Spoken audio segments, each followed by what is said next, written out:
మేము తెలుసుకోవాలి.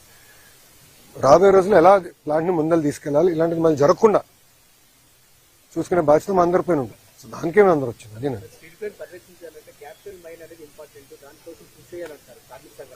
సార్, మీరు మళ్ళీ ఒకే మాట అంటున్నారు. కార్మిక సంఘాలు అంటున్నారు. ఒక విషయం చెప్తున్నా, విశాఖ ఉక్కుని కాపాడుకుంది మేము. గతంలో ఎప్పుడన్నా క్యాప్టివ్ మైన్ ఉందా? విశాఖ ఉక్కుకి క్యాప్టివ్ మైన్ ఎప్పుడన్నా ఉందా? ఈ రోజు కూడా ఇక్కడికి వస్తున్న ఉక్కు ఫ్యాక్టరీలు అన్నిటి కూడా స్లర్రీ పైప్ లైన్ ద్వారా రా మెటీరియల్ ఎన్ఎండిసి టైప్ తో వస్తున్నాయి. మార్కెట్ ప్రైస్ ఇది ప్రైవేట్ సెక్టర్ కానీ ఎవరికైనా కానీ మార్కెట్ ప్రైస్. ఈ రోజు మేము కారులో వస్తుంటే ఒక ప్రతిపాదన వచ్చింది, స్లరీ పైప్ లైన్ నుంచి విశాఖ ఉక్కు కూడా ఇవ్వాలి. కానీ దాని గురించి ఏనాడు ఏ కార్మిక సంఘ నాయకుడు మాట్లాడరు. కార్మికులు మాట్లాడుతున్నారు. నన్ను అడిగారు కార్మికులు, అన్నా మీరు దీన్ని కూడా స్లరీ పైప్ లైన్ వేస్తే బాగుంటుంది. నన్ను అడిగింది ఒక పని చేస్తున్న కార్మికుడు. తప్పనిసరిగా చేద్దాం, 100% చేయాలి. దానికి ఎక్కువ మనకి రైల్వే సైడింగ్ అన్ని కూడా ప్రాబ్లం లేదు. మనకి స్లరీ పైప్ లైన్ కూడా తీసుకొచ్చే బాధ్యత ప్రభుత్వం తీసుకుంటుంది.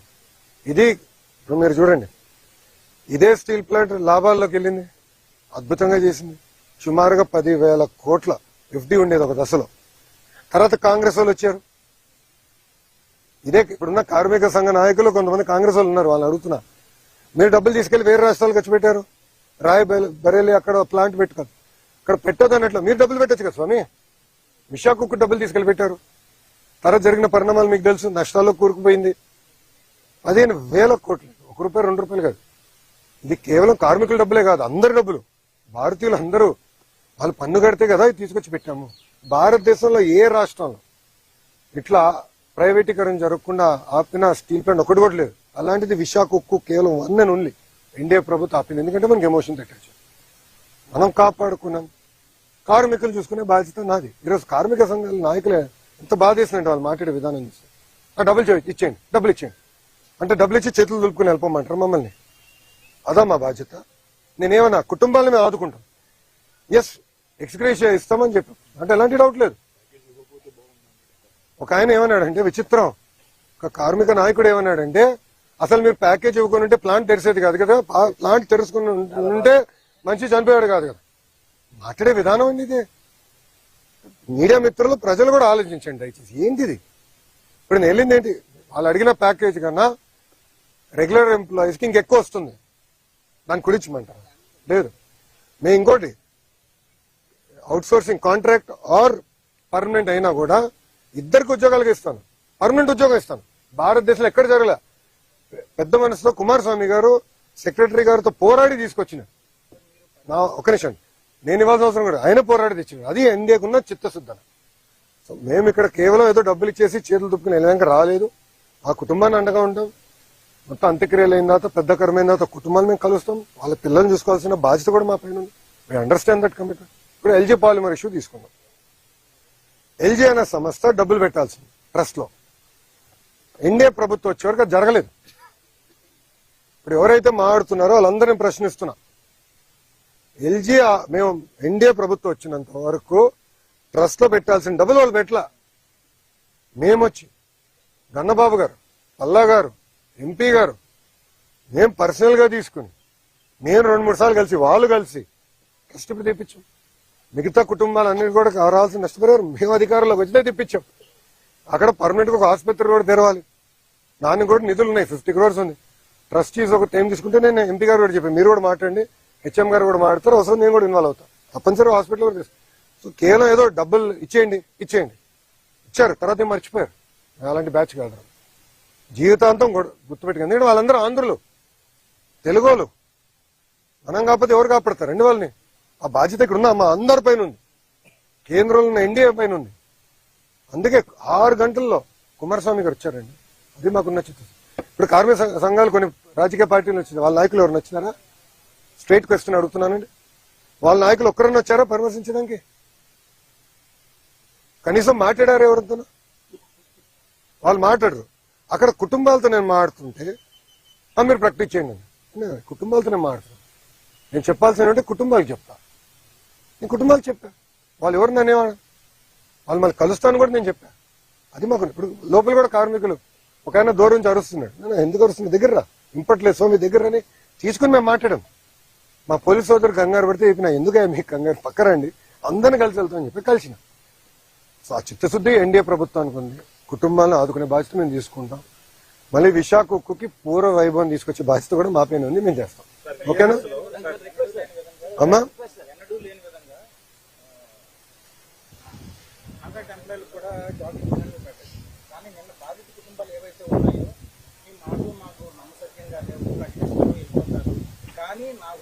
ఎవరు చెప్పారండి? ఒక నిమిషం అన్నా, మీరేమనుకోపోతే 1 సెకండ్ అన్నా. ఐఎమ్ సారీ కానీ హాఫ్ నాలెడ్జ్ తో మనం ఆడకూడదు. కంప్లీట్ నాలెడ్జ్ తో లెట్ us డిస్కస్. ఓకే, ఈరోజు ఎవరు వచ్చారండి ఇక్కడికి? ప్రతిపక్ష ఇది టీమ్ 11 కెప్టెన్ వచ్చాడా? అడుగుతున్నా, టీమ్ 11 కెప్టెన్ వచ్చాడు ఇక్కడికి? లేదు కదా. కుమారస్వామి గారు 6 గంటలు ఎందుకు వచ్చాడు? ఆయన ఎందుకు ప్రకటించాడు? 25 లక్షలు ఈరోజు రాత్రి కుటుంబాల అకౌంట్ లో మేము వేస్తామని చెప్పాం. 90 రోజుల తర్వాత తిప్పి నన్ను అడుగు, అప్పుడు నేను సమాధానం చెప్పగలుగుతా. గానీ మీరే కావాలని అపోహలు సృష్టించి, కార్మిక సంఘ నాయకులు అపోహలు సృష్టించి, ఇది కరెక్ట్ కాదు. I'm sorry to say. మేము కాపాడాం ప్లాంట్, స్టీల్ ప్లాంట్. మాకున్న చిత్తశుద్ధి మేము కాపాడాం. నాకు ఇప్పుడు కూడా ఫోటో ఉంది. మేడం గారు, నిర్మలా సీతారామన్ గారు కూర్చుని ఉంటారు, బాబు గారు ఉంటారు, పైన క్లాక్ ఉంటుంది.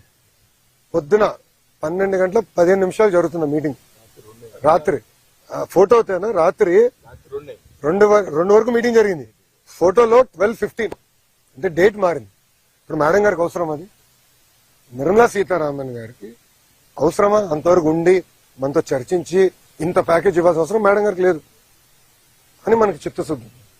అందుకే మనం చెప్పింది మరో ముఖ్యమంత్రి గారికి ఉన్న అనుభవంతో ఆయన చెప్తే అక్కడ వింటారు.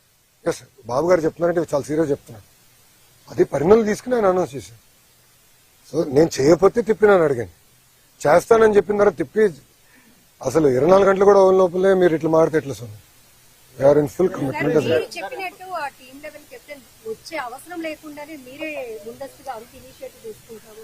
అమ్మా, ఇక్కడనే కాదు, ఇది ఎండ్ ఆఫ్ ది డే మన రాష్ట్రం. మనకున్న సమస్యలని మనమే పరిష్కరించుకోవాలి. It is our responsibility, right? ఇక్కడనే కాదు, రాష్ట్రంలో కూడా ఎక్కడ ఏ ఇన్సిడెంట్ జరిగినా, ఇప్పుడు గౌరవ హోంమంత్రి గారు బస్ యాక్సిడెంట్ కూడా వెళ్తున్నారు, గమనించారు లేరు? Any incident we're taking very serious. మాకు వాట్సాప్ గ్రూప్ ఉంది, ఇన్సిడెంట్ మేనేజ్మెంట్ అని మాకు వాట్సాప్ గ్రూప్ ఉంది. దాంట్లో గౌరవ ముఖ్యమంత్రి గారు కూడా ఉన్నారు. ఇది అడగండి. నిన్న జరిగిన 4 గంటల 45 నిమిషాలకి మేము అందరూ వెళ్ళటే అందరం ఆడుకున్నాం. మళ్ళీ ఎంపీ గారితో మాట్లాడా, ఎమ్మెల్యే గారితో మాట్లాడా, గణబాబు గారితో మాట్లాడా, హెచ్ఎం గారు ఇమీడియట్ గా స్పందించారు. ఇట్స్ రెస్పాన్సిబిలిటీ అమ్మా. మేమేదో టీమ్ 11 కెప్టెన్ సమాధానం చెప్పిన మేము లేము ఇక్కడ. తెలుగు వాళ్ళకి కోసం, ఆంధ్రుల కోసం సమాధానం చెప్పాలి. మా బాధ్యత ఇది. 164 స్థానాలు గెలిపించిన తర్వాత మేము పరదాలు కట్టుకుని తిరగట్లేదు ఎవరు. పాప కార్మికుడు ఎక్కడి నుంచో దూరం నుంచి అరుస్తుంటే నేను ఎందుకు అరుస్తున్నానా? దగ్గర రా, దగ్గర వచ్చాడు, మేము కూర్చున్నాం, మాట్లాడుకున్నాం. మందే భయ్, మన ప్లాంట్, మన రాష్ట్రం, మన సమస్యలు మనమే పరిష్కరించుకోవాలి. అంతేగాని మీరు కాబట్టి నేను నాకేదో కొంచెం బీపీ పెరిగితే ఏం సాధిస్తాం? బీపీ వస్తుంది అంతే, సమస్యలు పరిష్కారం అవ్వు కదా. కూర్చొని పరిష్కరించాలి. ఇప్పుడు వాళ్ళు అడిగారు, కార్మికులు కూడా ఏమన్నారంటే అన్న, కమిటీ సభ్యులు వచ్చినప్పుడు ఇక్కడ ఎవరు పనిచేస్తారో వాళ్ళు కూడా కలిస్తే బాగుంటుందంటే తప్పనిసరి కలుస్తారు. ఎందుకంటే అక్కడ ఏం జరిగింది, ఎలా జరిగింది వాళ్ళు కూడా వివరంగా తీసుకుంటారు. కమిటీ ఈరోజు సాయంత్రం వస్తారు, ఉంటారు ఎక్స్పర్ట్స్. నేను స్టీల్లో మాస్టర్స్ చేయలేదు కదా, నాకు ఐడియా లేదు. ఓకేమ్మా?